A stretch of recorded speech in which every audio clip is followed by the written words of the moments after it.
오늘부터 4주간은 교회력의 시작인 대림절입니다.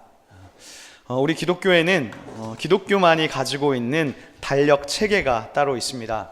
그것을 교회력이라고 부르는데요.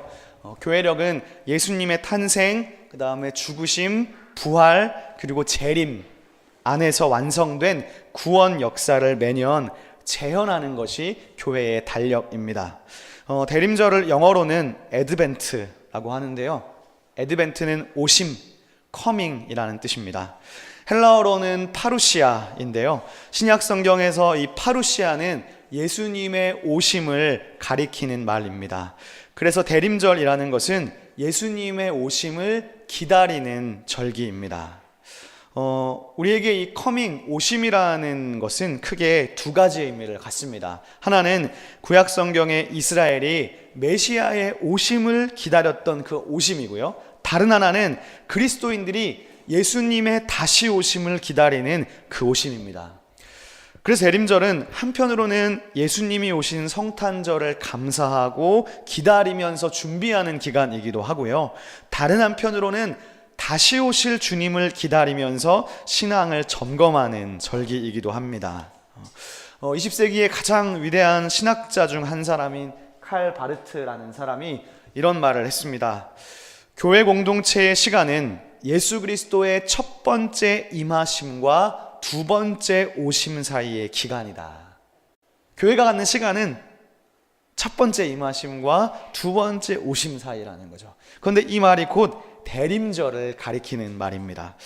그렇게 생각하면 우리가 대림절이라는 것은 흔히 생각하는 대로 즐거운 성탄절을 기다리고 아기 예수님의 오심을 기다리는 감상적인 절기만은 아닌 것 같습니다. 물론 이 대림절이 성탄절을 기다리고 준비하는 절기이기도 합니다. 그러나 여기에는 그 이상의 의미가 담겨 있습니다. 대림절은 하나님의 오심을 애타게 부르짖고 찾는 인간에게 하나님이 응답하실 것인데 그 하나님의 응답을 기다리면서 준비하는 기간입니다. 고통과 고난과 슬픔과 문제들로 가득한 이 세상은 하나님 아들의 다시 오심을 간절히 기다리고 있습니다. 사실 그동안 이 대림절이 한국 교회에서 그렇게 중요한 의미가 있는 절기로는 여겨지지 않았던 것 같습니다. 그냥 성탄절을 준비하는 절기 정도로만 알았던 것 같아요. 그런데 저도 다시 보니까 대림절은 고통과 슬픔과 눈물이 가득한 이 세상에 주님이 다시 오셔서 우리의 모든 고통과 눈물을 닦아주실 것을 기다리는 절기, 즉 예수님의 탄생을 넘어서 예수님의 다시 오심을 기다리는 기다림의 절기라고 할 수 있을 것 같습니다. 여기 계신 여러분들도 아마 대부분 어렸을 때 성탄절, 크리스마스를 많이 기다려본 경험이 다 있으실 거예요. 저도 기억나는 것이 초등학교 저학년 때, 아주 어렸을 때 크리스마스 이브에 머릿맡에 큰 주머니를 놓고 잤습니다. 해보신 적 있나요? 안 해보셨나요? 네. 그러면 산타클로스 할아버지가 거기에다가 선물을 채워주시는 줄로 알았습니다. 나중에 알게 되었지만 그 산타클로스는 저희 막내 이모였습니다. 네, 막내 이모였든 아니든 혹은 진짜 산타클로스였든지 간에 크리스마스는 언제나 어렸을 때 기다려지는 날이었던 것 같습니다. 왜냐하면 그날에 성탄절 선물을 받게 되기 때문입니다. 그날, 우리가 기다리는 그 날이 기다려지려면 어떻게 하면 그 날이 지금 우리에게도 기다려질 수 있을까요? 그것은 그 날에 이루어질 일이 무엇인지 알아야 기다릴 수 있을 것입니다. 마치 우리가 어렸을 때는 그날이 선물을 받는다는 것을 알기 때문에 기다려졌던 것과 같이 우리는 그날에 예수님이 다시 오실 것이라는 것은 알고 있습니다. 그러나 예수님께서 다시 오셔서 이 땅 가운데 행하실 일이 무엇일까요? 그것을 알면 우리는 그날이 더 기다려지고 대림절기를 더 의미 있게 보낼 수 있을 것 같습니다.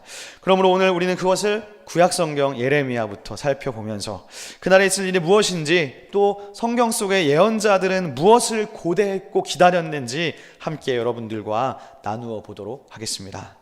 오늘 우리가 먼저 읽은 예레미야서 말씀은요, 대림절 첫 번째 주에 읽는 구약의 말씀으로서 유다와 예루살렘의 회복을 약속하시는 선포의 메시지예요. 회복을 약속합니다. 특별히 14절부터 우리가 읽었는데 14절부터 26절까지의 큰 단락은 포로 생활에서 이제 갓 돌아온 백성들에게 주실 말씀이에요. 근데 이 33장을 우리가 보기 전에 먼저 예레미야가 어떤 예언자였는지에 대해서 잠깐 한번 알아볼 필요가 있을 것 같습니다. 자, 여러분들은 예언자라고 하면 어떤 생각이 드시나요? 아니, 예언이라는 말에 대해서 어떻게 생각하시나요? 저희가 그 오후 예배 때 얼마 전에도 고린도전서 말씀을 들으면서 최근에 14장에서 방언과 예언에 대한 말씀을 들었지 않습니까? 기독교에서 보통 예언하면 지나친 은사주의나 혹은 한 번쯤 들어보셨을 법한 신사도 운동과 같은 왜곡된 인식이 우리 안에 있는 것 같습니다. 제가 청년 시절에 친하게 지내던 동생이 있었는데 청년부에 잘 적응을 못하고 항상 인싸가 아닌 아싸, 네. 인사이더가 아닌 아웃사이더로서 잘 적응 못하고 빙빙 돌던 그런 후배가 있었어요. 근데 제가 청년부 회장을 했었기 때문에 항상 그 친구를 잘 챙겨주고 싶었고 청년부에 잘 적응하도록 제가 많이 애를 썼습니다. 근데 결국 적응을 잘 못했어요. 그래서 시간이 흘러서 한 1, 2년쯤 지나서 그 친구가 다른 교회에 나가기 시작했다는 말을 제가 들었습니다.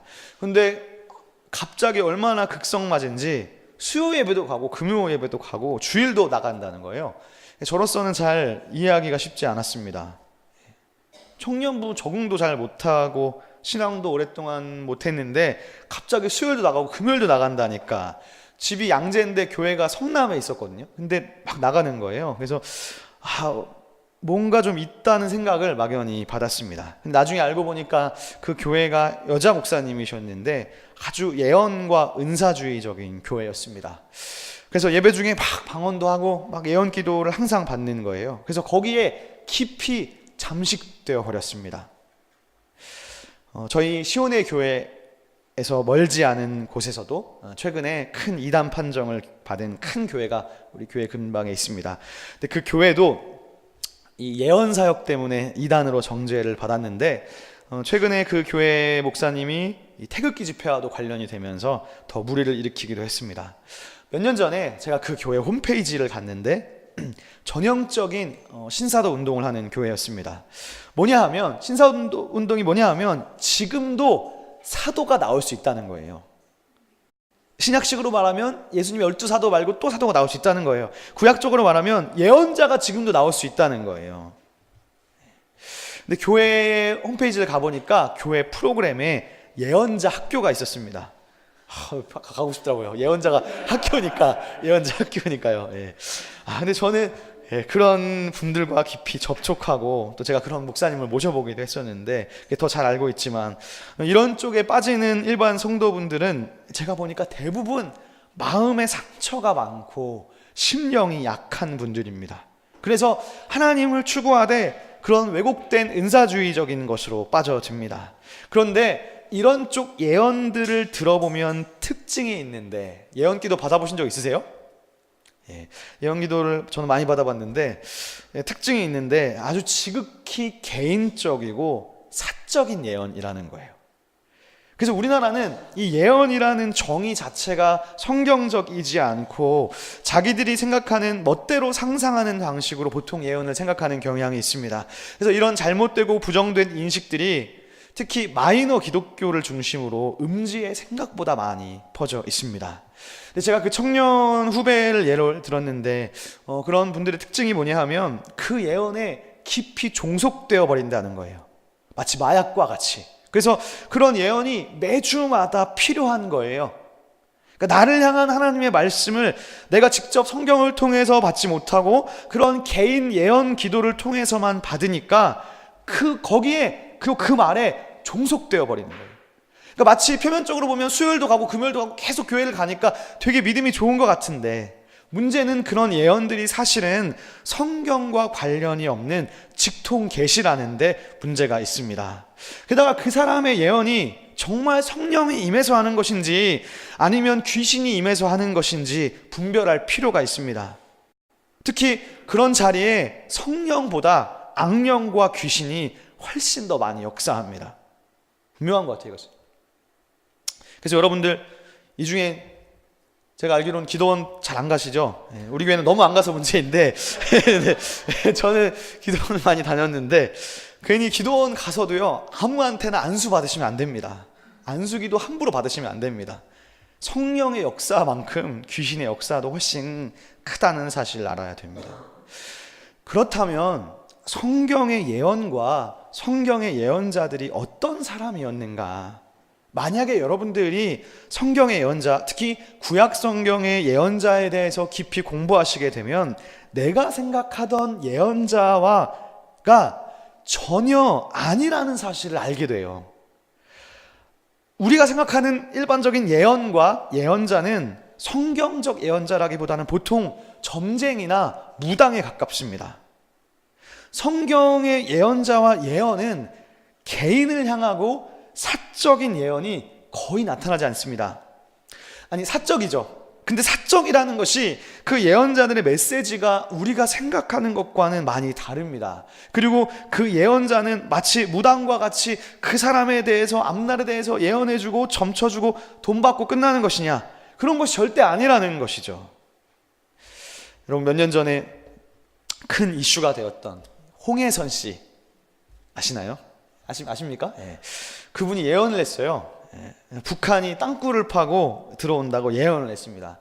제가 설교 준비하면서 다시 유튜브 들어가서 이분 예언을 다시 봤는데 공항에서 예언을 하더라고요. 막 방언하면서 막 자기가 막 방언도 하고 막 번역도 하고 막 그러면서 예언을 하더라고요. 근데 2014년 12월 안으로 전쟁이 날 것이고 청와대에 폭격이 이루어진다고 했습니다. 그래서 지금 한국에 있으면 안 되고 해외로 도망가야 된다는 예언이었습니다. 그때 많은 사람들이, 특히 목사님들도 거기에 휩쓸려서 외국에 나갔습니다. 뭡니까? 자기가 한 예언에서 그 예언자는 사회와 분리되어 있습니다. 무슨 말이냐?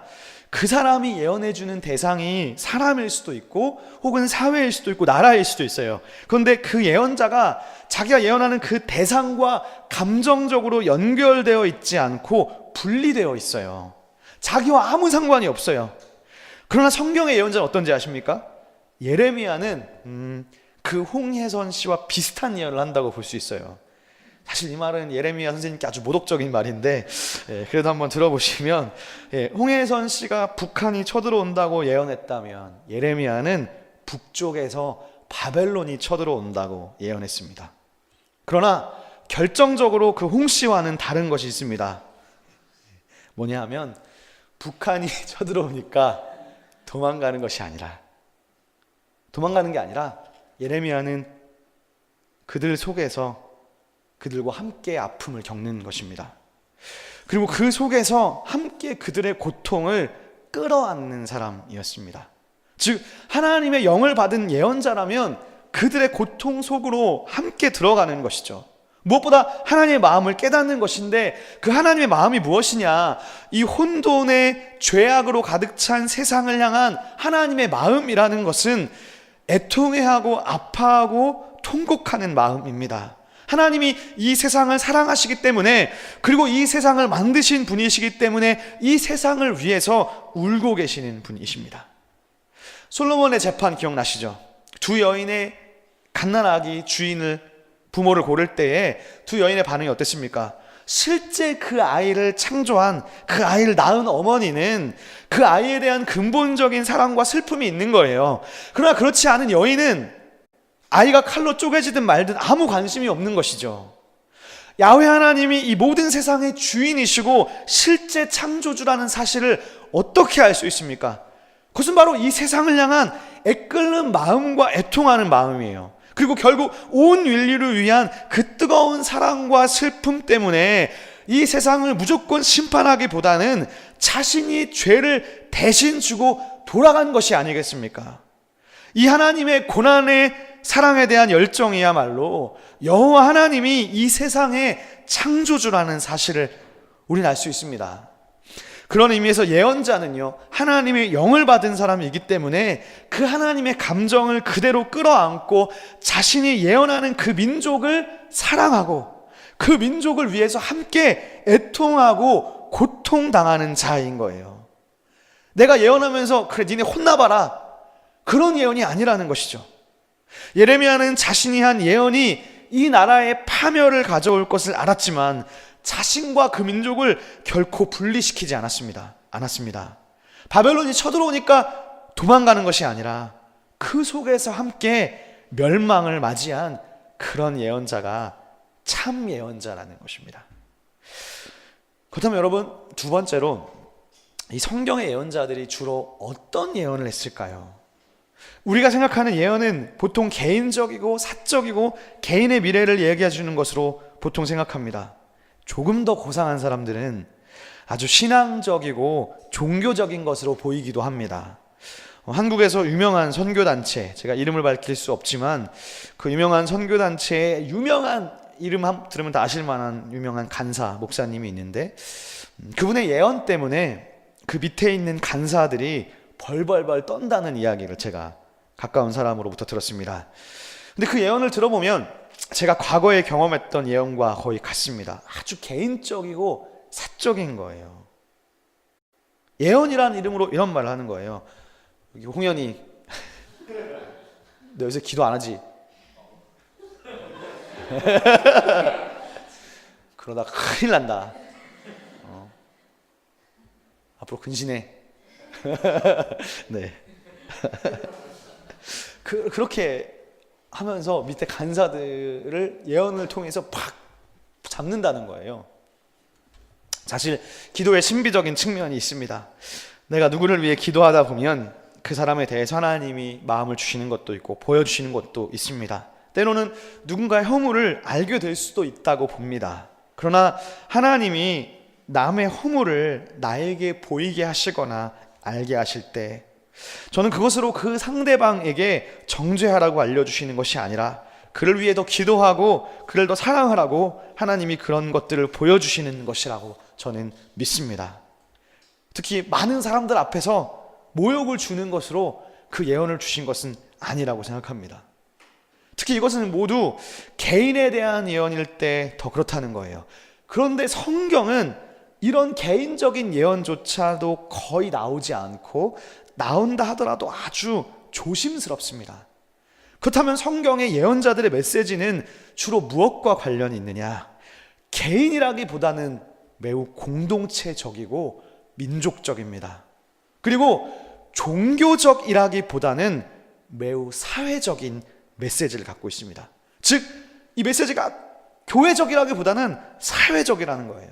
특히 종교와 사회가 결코 분리되지 않고 함께 어우러져 있습니다. 우리가 예레미야 메시지의 오늘 가장 대표적인 것을 한번 살펴보겠는데, 오늘 읽지 않은 앞부분을 한번 보면 좋겠습니다. 다 함께 예레미야서 22장 1절을 한번 가보시겠습니다.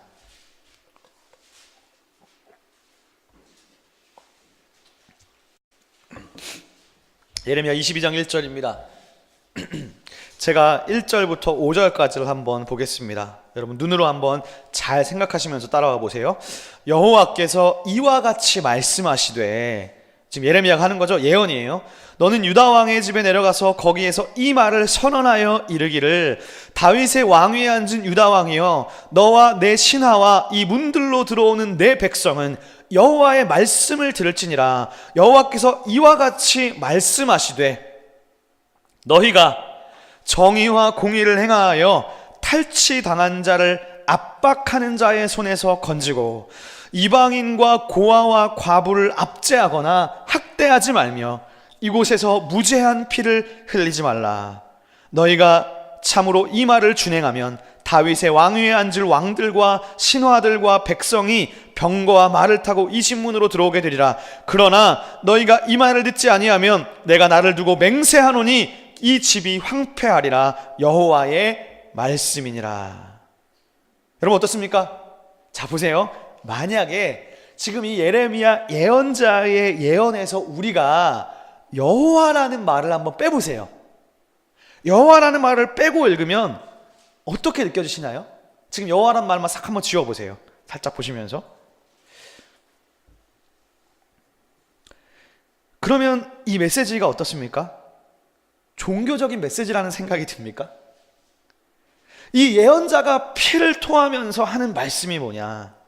너희가 정의와 공의를 행해야 된다는 거예요. 우리가 잘 아는 미슈파트와 체다카입니다.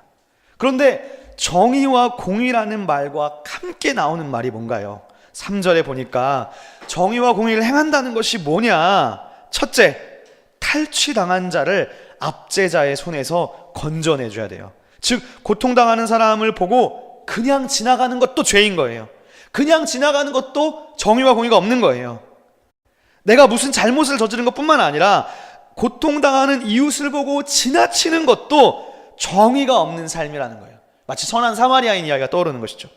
그리고 그 다음 이방인과 고아와 과부를 압제하거나 학대하지 말아라. 그리고 무죄한 억울한 피를 흘리지 말아라. 여러분, 이것이 바로 예언이고 구약 성경의 예언자들의 메시지입니다. 어떻습니까? 무당적이거나 점쟁이적입니까? 전혀 그렇지 않습니다. 우리가 생각하는 예언과 많이 다릅니다. 여호와라는 말만 빼면 종교적이라기보다는 지극히 사회적이고 공동체적인 메시지를 담고 있습니다. 그런데 중요한 건 종교적이라는 것이 이퀄 사회적인 거예요. 이것이 하나님의 마음이고 이것이 하나님의 예레미야를 통한 예언의 말씀이라는 것입니다. 그러므로 참 예언자는 무엇을 전해야 합니까? 하나님의 마음을 전해야 하는 것이죠. 그런데 그 하나님의 마음이 무엇입니까? 공평과 정의를 행하라는 명령이 하나님 마음입니다. 공평과 정의 혹은 정의와 공의, 이것이 히브리어로 미슈파트와 체다카이죠. 이 미슈파트와 체다카는 성경에서 짝으로 많이 나오는 표현입니다. 앞에 화면에 말씀을 한번 봐주시면, 네, 말씀 봐주시면 이런 말씀이 있습니다. 그의 왕권은 점점 더 커지고 나라의 평화도 끝없이 이어질 것이다. 그가 다윗의 보좌와 왕국 위에 앉아서 이제부터 영원히 공평과 정의로 그 나라를 굳게 세울 것이다. 만군의 여호와의 열심히 이것을 반드시 이루실 것이다. 여기서 공평과 정의가 미슈파트와 체다카입니다. 공평과 정의가 뭔가요? 그것은 하나님이 다윗 왕국에게 바라시는 통치 방식입니다. 예레미야에는 이런 말씀이 있는데요. 이런 말씀이 있습니다. 여러분들께서 한번 화면에 한번 읽어주시겠습니다. 시작.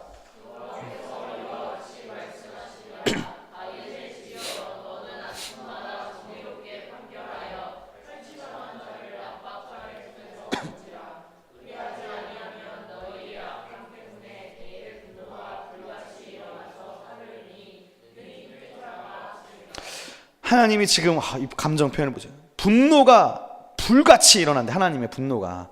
왜?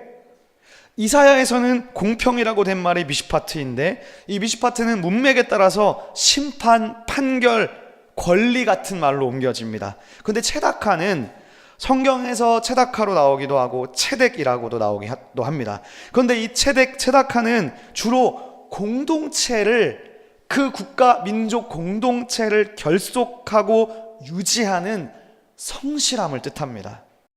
그런데 그 성실함을 뭘로 알 수 있느냐? 예언서에서는 특히 약한 자를 돌보아주고 약자의 권리를 지켜주는 것과 아주 긴밀히 연결되어 있습니다. 즉 정의라는 것은, 체다카라는 것은 공동체가 하나님과의 관계를 유지하도록 하는 성실함인 것이에요.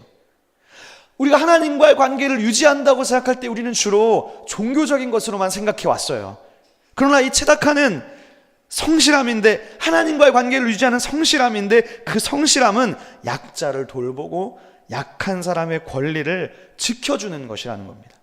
그런데 성경에서는 이 미슈파트 공평 그리고 체다카 정의가 짝을 이루어서 나오는 경우가 많은데 구약에 422번이나 거의 쌍둥이 단어인 것입니다. 특히 창세기 18장 19절에서는 하나님이 아브라함을 선택하신 이유가 나오는데 하나님이 아브라함을 선택하신 이유가 뭐냐? 너희들이 여호와의 길을 지켜서 정의와 공의를 행하도록 하기 위해서, 즉 정의와 공의, 공평과 정의를 행하게 하려고 하나님이 아브라함을 선택하셨다는 거예요. 선택하신 목적이 미슈파트와 체다카를 행하기 위해서라는 거예요. 기독교 교회는 어떤 공동체인가요? 교회는요, 갈라디아서의 바울에 따르면 믿음으로 말미암는 자손이 아브라함의 자손이라고 했어요. 즉 교회는 아브라함의 자손으로 편입되는 거예요. 그래서 거지 나사로는 죽어서 아브라함의 품에 가지 않습니까? 즉 우리 모두는 아브라함의 자손이 된 거예요. 또 반드시 아브라함의 자손이 되어야 합니다. 그런데 왜 하나님이 아브라함을 선택했습니까? 정의와 공의를 행하게 하려고 선택했다는 것입니다. 그러므로 오늘 예레미야서에서 이스라엘이 바벨론에게 멸망당하는 이유가 무엇이냐? 바로 그들의 삶에 정의와 공의가 없어서였기 때문입니다. 그렇다면 여러분, 성경이 보여주는 하나님은 누구의 하나님이신가요? 역사 속에서 활동하신 하나님은 모든 자의 하나님이십니까? 하나님이 정말 온 인류를 위해서, 예수님도 온 인류를 위해서 이 땅에 오셨다고 볼 수 있을까요? 엄밀하게 말할 때 하나님이 정말 온 인류를 위해서 일하는 분이실까요? 우리가 여러분 성경을 읽을 때 하나님을요, 역사와 관계없이 교회 안에만 가둬버리면 우리가 하나님을 온 인류를 위해서 일하신다고 말할 수 있을지도 몰라요. 그러나 하나님이 오늘 이 역사 속에서, 우리가 살고 있는 역사 속에서 여전히 일하시고 활동하시는 살아계신 하나님이라고 볼 때, 즉 하나님을 역사와 동떨어진 분으로 보는 것이 아니라 역사 속에서 오늘도 일하시는 분이라고 볼 때 그 하나님이 미슈파트와 체다카의 하나님이라면 하나님 누구의 하나님입니까? 하나님은 울부짖는 자의 하나님이신 거예요. 체다카가 없어서 울부짖는 자의 하나님, 애통하는 자, 이 세상 속에서 가난하고 권리가 빼앗기고 약하고 억눌린 자, 그들의 하나님이신 거예요. 우리가 예레미야의 예언자가 활동하던 역사 속으로 들어가 봅시다. 바벨론 포로로 가기 마지막 100년 동안 유다가 어떻게 타락했습니까? 예언자 아모스를 보니까, 100년 전에 아모스를 보니까 그 시대에 이스라엘과 유다가 율법을 멸시했답니다. 우리가 계속해서 배우는 율법 있죠? 모세오경을 멸시했다는 거예요. 그래서 율법을 멸시할 때 어떻게 사는지 아세요? 아모스에 따르면 은을 받고 사람을 인신매매합니다. 그리고 고작 신발 한 켤레 값으로 가난한 자를 팔아서 노예를 만들어 버립니다.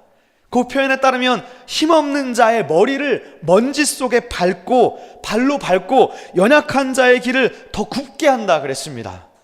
하나님은 그래서 이 역사 속에서 여호와의 날을 준비하고 계시는 거예요. 하나님이. 그러니까 그 하나님의 날은 모든 자를 위한 날입니까? 그렇지 않은 거예요. 힘 있는 자들, 포악을 일삼는 자들에게 그 날은 어둠이고 빛이 아닙니다. 무시무시한 날이고 정의가 다시 세워지는 날입니다. 그러나 그 속에서 고통당하고 울부짖고 힘든 사람들에게는 어떤 날일까요? 그날이 바로 구원의 날이고 그날이 바로 기쁨의 날인 것입니다. 그러므로 예레미야 시대의 백성들은 어땠을까? 가난하고 약한 사람들은 그 예레미야 예언의 메시지를 듣고 하나님의 다시 오심을 간절히 기다렸을 거예요. 다 같이 오늘 본문을 이제 펴보시겠습니다. 33장 14절과 15절 말씀입니다. 예레미야 33장 14, 15절입니다. 제가 14절을 읽고 여러분들이 15절을 한 번 더 읽어주겠습니다. 여호와의 말씀이니라. 보라, 내가 이스라엘 집과 유다 집에 대하여 일러준 선한 말을 성취할 날이 이르리라.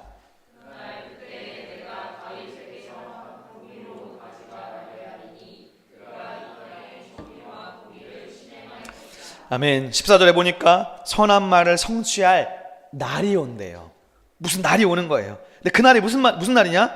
사실 여기에는 생각보다 긴 이야기가 있어요.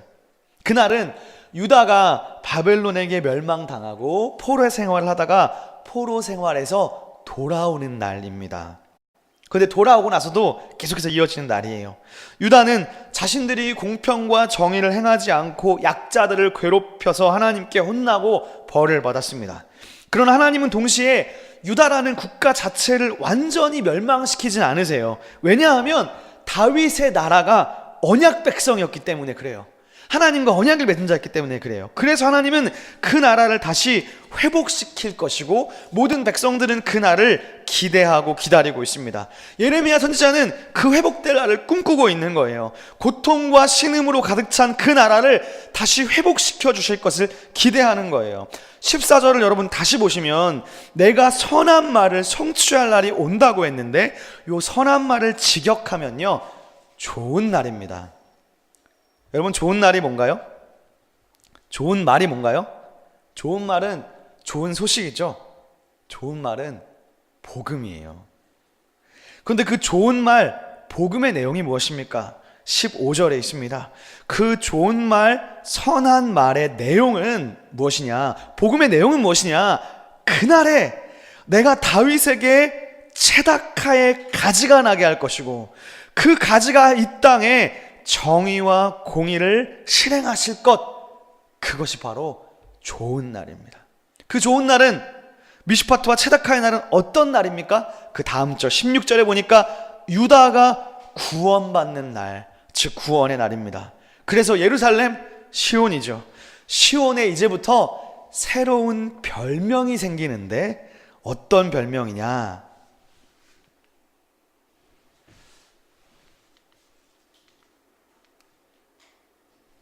이런 별명이 생깁니다.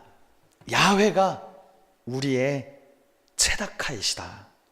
직역하면 사람들은 시온을 여호와 우리의 정의라고 부를 것입니다.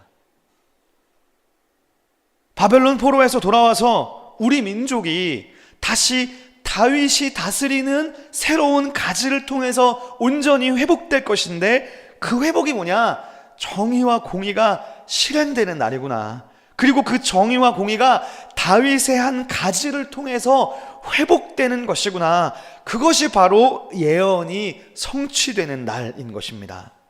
다 같이 예레미야서 33장 앞부분 6절을 한번 보시겠습니다. 6절을 보세요. 그러나 보라, 내가 이 성읍을 치료하며 고쳐 낫게 하고 평안과 진실이 풍성함을 그들에게 나타낼 것이며 내가 유다의 포로와 이스라엘의 포로를 돌아오게 하여 그들을 처음과 같이 세울 것이며 내가 그들을 내게 범한 모든 죄악에서 정하게 하며 그들이 내게 범하여 행한 모든 죄악을 사할 것이라. 이 성읍이 세계 열방 앞에서 나의 기쁜 이름이 될 것이며 찬송과 영광이 될 것이요 그들은 내가 이 백성에게 베푼 모든 복을 들을 것이요 내가 이 성읍에 베푼 모든 복과 모든 평안으로 말미암아 두려워 떨리라. 이들은 미슈파트와 체다카를 행하지 못함으로 포로로 갔습니다. 그러면 우리는 완전히 멸망한 것이냐? 삶 속에서 정의와 공의를 행하지 못해서 우리는 그러면 끝나고 멸망한 것이냐? 하나님 앞에 정의를 행하지 못했으니까 끝난 것이냐? 하나님께 버림받은 것이냐? 그게 아니라는 거예요. 이스라엘은 하나님의 언약 백성이었습니다. 그래서 너희의 죄악이 사함받을 것이고 이제 너희에게 새로운 통치자를 주어서 그 통치자를 통해서 정의와 공의가 회복될 것이라는 말씀입니다. 그래서 이스라엘은 이제 그 회복을 기다리게 되는 것이죠. 그리고 그 기다림은 바로 다윗의 자손 메시아가 일어날 것이라는 기대와 기다림입니다. 여러분, 우리가 이 예레미야의 말씀을 보면서 중요하게 생각해 봐야 될 것이 한 가지가 있습니다. 그것은 뭐냐 하면요, 이 정의와 공의의 영역은 나에게 있는 것이 아니라 다윗의 공의로운 가지, 다윗의 메시아가 오셔서 이 땅에 실행해 준다는 거예요. 정의와 공의를 내 힘으로 할 수 있다는 것은 어떻게 보면 교만입니다. 그것은 다윗의 자손 메시아를 통해서 온전히 이루어지는 것입니다. 그러므로 이 세상에서 약하고 힘없고 가난한 자들은 그 다윗의 자손을 간절히 애타게 기다리는 것입니다. 그리고 그것이 대림절입니다. 대림절은 이 땅에 정의와 공의를 실현하실 그 메시아를 기다리는 절기입니다. 우리가 세상을 바라보면서 안타깝잖아요. 이 세상을 바라보면서 이 세상이 뭐가 되려고, 이 세상이 점점 이렇게 되고 있는가. 그래서 이 땅을 온전히 회복시키실 야훼 우리의 정의가 되신다는 그 메시아를 기다리는 것이 대림절입니다. 그러므로 하나님의 구원은 위로부터 내려오는 것입니다. 그리고 그것은 하나님의 은혜로만 가능한 것입니다. 그리고 믿음이란 무엇이냐? 믿음이란 그 메시아가 오셔서 이 땅에 반드시 정의와 공의를 행해 주실 것이라는 그분을 향한 신실함과 성실한 기다림이 곧 믿음입니다. 하나님의 약속의 성취는 더딥니다. 그러나 그 성취는 확실하고 분명한 거예요. 이 예레미야의 말씀은 결코 과거의 메시지가 아니에요. 예수님의 오심으로 말미암아 2000년 전에 오심으로 말미암아 이미 이루어졌지만 대림절은 그 주님이 다시 오셔서 완성할 것이기 때문에 이 메시지는 여전히 우리에게 유효한 말씀입니다. 그러므로 믿음은 그 하나님의 다시 오신다는 약속을, 하나님이 그 약속을 반드시 지키실 것이라는 하나님의 신실하심에 대한 우리의 신뢰입니다. 근데 사실 기다림이라는 것은요, 그 기다림의 대상과 기다리는 자 간의 관계를 규정해요. 무슨 말이냐? 기다림은요, 특별한 관계, 친밀한 관계 안에서만 가능해요. 특별한 관계가 아니면 기다리기 힘들어요. 사실 지금은요, 핸드폰이 다 있어서 이런 문화가 없어졌지만, 제가 돌이켜보니까 제가 대학교 초년 때까지도 핸드폰이 없었거든요. 대학교 1, 2학년 때까지도요. 근데 핸드폰이 없던 당시가 상상이 여러분 안 가시죠? 핸드폰이 없던 문화에서는요, 누군가하고 약속을 잡을 때요, 집으로 전화합니다. 집에 전화해서 저 누구누구 윤사친구 누군데요, 어머니 윤서 바꿔주세요. 그래가지고 집에 전화해가지고 약속을 잡았어요. 그런데 약속의 시간에 갔는데 안 오는 거예요. 자, 여러분 핸드폰이 없잖아요. 몇 분까지 기다릴 수 있을 것 같으세요? 얼마까지 기다릴 수 있을 것 같으세요? 그 시간은 그 사람과의 친밀도에 따라 기다림의 시간이 달라집니다. 그 사람에 대한 믿음이 있으면, 그 사람과 친밀하면 30분, 1시간까지도 기다릴 수 있습니다. 그런 거예요. 기다림은 그 기다림의 대상과의 친밀도와 특별한 관계가 그 기다림을 규정하는 것입니다. 오늘 우리가 읽은 두 번째 본문인 데살로니가 3장에는 바울의 한 가지 감정이 나오는데 그게 기다림의 감정이에요. 데살로니가 3장에서 바울의 기다림은 두 가지 대상을 기다리고 있어요. 하나는요, 지금 멀리 떨어져 있는 데살로니가 교인들을 만나게 될 날에 대한 기다림이에요. 오늘 우리가 읽은 살전 3장 11절을 보실까요? 이렇게 말씀이 되어져 있어요.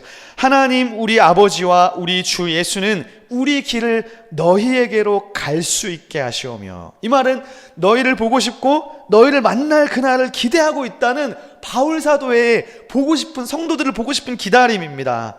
그런데 13절에 보니까 너희 마음을 굳건하게 하시고 우리 주 예수께서 그의 모든 성도와 함께 강림하실 때에, 바울은 다시 오실 그리스도의 강림, 예수님의 만남에 대한 기다림과 기대도 가지고 있습니다. 그런데 이런 이중적 기다림이 사도 바울을 지치고 무겁게 하지 않아요. 3장 전체를 읽어보면 바울은 그것을 기쁨 안에서 감사로 표현하고 있어요. 그리고 데살로니가 성도들을 위한 기도로 이끌어가고 있습니다. 사랑하는 시온의 교회 성도 여러분, 말씀을 마무리하면서 대림절은 기다림의 절기입니다. 기독교 신앙은요, 하나님을 기다리는 신앙이에요. 대림절을 떠나서요, 우리가 하나님 앞에 기도하고 이 기도가 응답되는 것을 기다리는 것이 기독교 신앙이잖아요. 기독교의 신앙은 하나님을 기다리는 신앙이고, 보다 구체적으로 그것은 매 순간순간 하나님의 구원을 기다리는 마음의 가난함을 뜻합니다. 우리가 기억해야 할 것은 하나님이 이 세상의 주인이시고 역사의 승리자가 된다는 사실입니다. 그리고 예수님이 다시 오시지만 사실 예수님은 이미 성령을 통해 우리와 함께하고 계십니다. 그 말은 역사의 종말에 예수님이 오셔서 이 모든 것을 회복시키시고 정의와 공의를 완성하실 것이지만, 그 말이 곧 지금 현재가 하나님이 부재하시다는 뜻은 아니라는 것입니다. 예수님은 이미 우리에게 성령을 주셔서 임마누엘로 동행하고 계십니다. 그러면 여러분, 우리 시온의 교회가 현재의 삶 속에서 벌어지는 정의와 공의 없음에 대해서 함께 마음 아파하고 애통해하고 하나님의 구원을 기도하면 좋겠습니다. 여러분들께서 개인적으로 부르짖으시고 기도하시는 것들이 다 있으실 거예요. 그 문제에 하나님 나라가 임하여 회복하기를 기도하십시오. 그리고 더 나아가서 내 개인적 삶의 고통에 하나님이 개입하셔서 회복시켜 주실 것을 기다리십시오. 근데 여기서 중요한 것은 우리의 신실함과 거룩과 정결입니다. 내가 하나님을 기다린다고 하면서 그 기다리는 자세가 거룩과 정결이 없이 불의와 거짓과 미움이라면 결코 그것이 하나님을 기다리는 자세이지 않을 것입니다. 그리고 동시에 우리 개인의 문제에 국한되지 않고 우리의 주변을 돌아보면 좋겠습니다.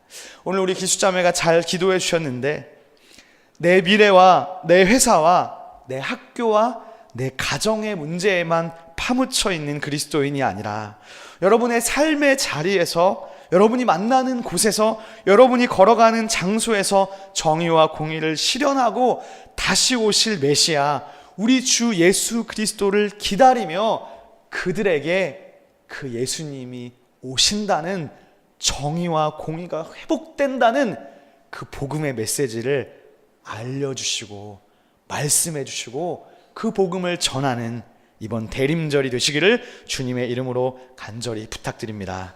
기도하겠습니다.